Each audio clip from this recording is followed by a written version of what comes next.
La firma de los tratados Torrijos-Carter representan un hito histórico en las relaciones diplomáticas entre Panamá y Estados Unidos. En esos tratados se estableció que el 31 de diciembre de 1999 el país recuperaba la vía interoceánica. 12 mediodía, señoras y señores, y Panamá es dueño absoluto del canal. Luego de la reversión, el canal ha entregado al gobierno nacional 27.250 millones de dólares. 11.600 millones son los aportes directos de un canal que ya pasó por su primera ampliación, pero hace 40 años el escenario era distinto.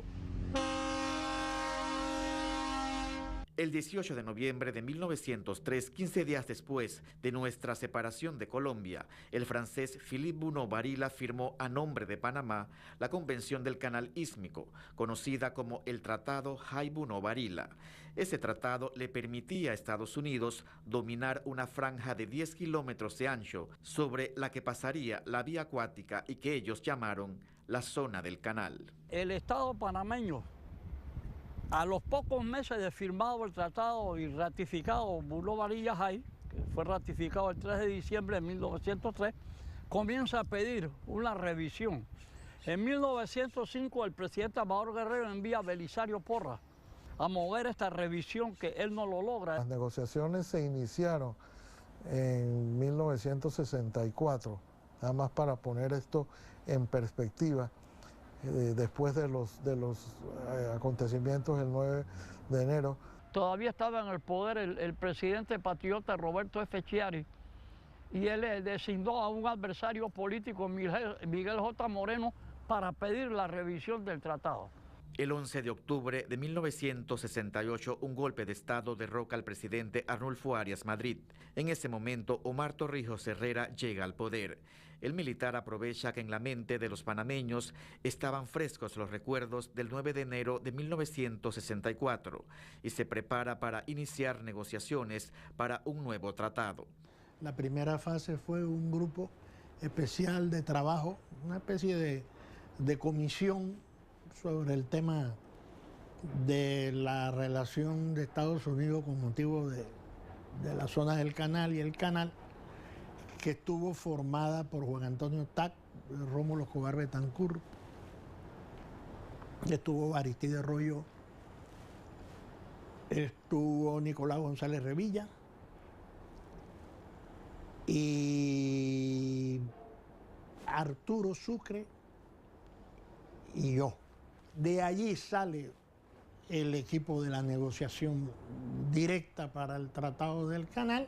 De modo específico me tocó el tema de la instalación de las bases militares norteamericanas en Panamá. Ellos estimaban todavía en aquella época que la zona del canal y el canal eran mecanismos de carácter estratégico desde el punto de vista prácticamente militar, y que en consecuencia no podían hacer dejación y soltar ese control a Panamá sin una discusión profunda y seria.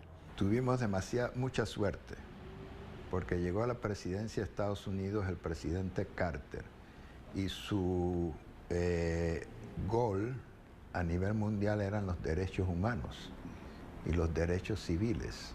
Cuando Carter llegó en enero del 77, en esos 6 meses se avanzó mucho más de lo que se había avanzado durante 4 años anteriores, porque Carter tenía otra concepción del problema. Yo quiero decirles con toda claridad que cuando Carter fue elegido en su campaña, al ver que su contrincante decía no entregaremos nunca el canal a los panameños, y Carter se da cuenta que no era una causa muy simpática, Carter también apoyó aquello y dijo no, Estados Unidos no va a entregar el canal, esto lo construimos nosotros, etcétera, lo que siempre decía. Nombró una comisión en la cual participaba como presidente de la misma Sol Linowitz, que no era funcionario, era un abogado amigo de él y que él había convocado para ese fin. Lo que cada país quería. Y le dijo al presidente Carter que se había dado un punto común, que prácticamente 5 o 6 países se lo habían mencionado. Dígale al presidente Carter que solucione el diferendo que tiene con Panamá, que es un país pequeño, que es un país querido, que solucione el tema del canal de Panamá. Las negociaciones se trancaron varias veces por situaciones insólitas, porque a veces ambas partes olvidaban que en una negociación ninguna parte gana el 100%. Hubo negociaciones que en parte se realizaron en Colombia. No recuerdo la fecha exacta ahora, pero en la finca de Hato Grande, que es la finca presidencial, pero también hubo conversaciones en Panamá, hubo conversaciones en Washington, el Departamento de Estado. Cuando los Estados Unidos y su delegación querían negociar en carnavales, Torrijos se lleva a los negociadores panameños al carnaval de Barranquilla y los deja esperando una semana. Cuando ellos regresan de Barranquilla, la Comisión Norteamericana ha cambiado de actitud, tiene una actitud más libre, más amplia, más fair, como ellos decían. El punto más difícil fue el tema de las compensaciones económicas, al cual los panameños no le dimos mayor importancia. Torrijos hizo 2 cosas. Primero, dijo que el último tema que debíamos tocar era el tema de las reclamaciones económicas, de las compensaciones económicas, de tal manera que los norteamericanos no sintiesen que teníamos un gran interés los panameños por el dinero o por recibir compensaciones, que no pareceríamos interesados.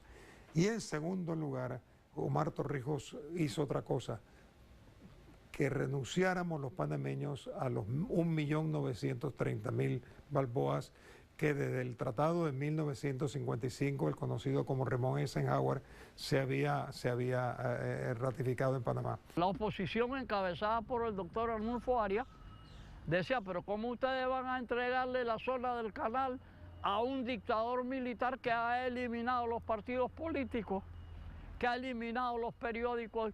Entonces por eso es que Torrijos permite la instalación de periódicos de oposición como La Prensa, que entran en sus máquinas sin pagar impuestos para que lo ataquen, para probarle a los senadores que sí hay oposición. Torrijos propicia el nacimiento de los partidos, el renacimiento de los partidos, para callarle la boca a los que decían que no votaban por el tratado porque no había partido. Olimpo Sáenz habló con Torrijos le dijo, anda a la televisión, tú quieres atacarlos, atácalos. Y los atacó virilmente.